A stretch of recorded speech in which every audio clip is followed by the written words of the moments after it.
రాహుల్ గాంధీని ప్రధానిని చేయడమే లక్ష్యంగా ప్రతి ఒక్కరూ పాటుపడాలని మంత్రి సీతక్క పిలుపునిచ్చారు.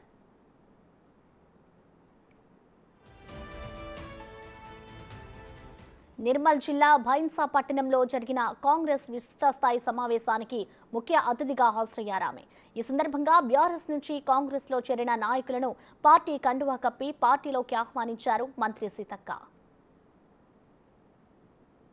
అన్నీ కూడా రేపు రాబోయేటువంటి పార్లమెంట్ ఎన్నికలలో కాంగ్రెస్ పార్టీ అభ్యర్థిని గెలిపించి దేశంలో మరి సెంట్రల్లో కాంగ్రెస్ ప్రభుత్వం రావడం కోసం మరి ప్రజల కోసం నిత్యం పాటుపడుతున్నటువంటి మా నాయకుడు, మా అభిమాన నేత రాహుల్ గాంధీ గారిని 33-34 సంవత్సరాల తర్వాత అయినా వాళ్ళ కుటుంబం నుంచి ఈసారి ఖచ్చితంగా ప్రజానాయకుడు, మరి సామాన్యులకు అందుబాటులో ఉండేటువంటి నాయకుడు, సామాన్యులతో కలిసిపోయేటువంటి నాయకుడు రాహుల్ గాంధీ గారిని ప్రధానమంత్రి చేయడం కోసం ఒక్క అవకాశం కాంగ్రెస్ పార్టీకి దేశంలో సెంట్రల్లో అవకాశం ఇవ్వాలని ప్రజల్ని కోరుతా ఉన్నాం. కార్యకర్తల్ని కూడా కష్టపడాలని కోరడం జరిగింది.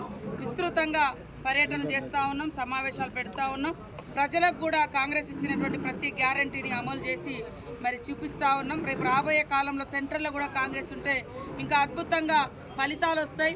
ప్రజలకు తెలుసు ఇప్పుడు అనుభవిస్తున్నటువంటి హక్కులన్నీ కూడా ఆ రోజు కాంగ్రెస్ ఇచ్చినటువంటి ఓడు భూముల హక్కు చట్టాలు కావచ్చు, ఉపాధి హామీ చట్టం కావచ్చు, విద్యా హక్కు చట్టం కావచ్చు, మరి సమాచార హక్కు చట్టం కావచ్చు, మరి అనేక భద్రతా చట్టాలను తీసుకొచ్చి ఉద్యోగ ఉపాధి అవకాశాలు కల్పించినటువంటి ఘనత కూడా గతంలో కాంగ్రెస్దే.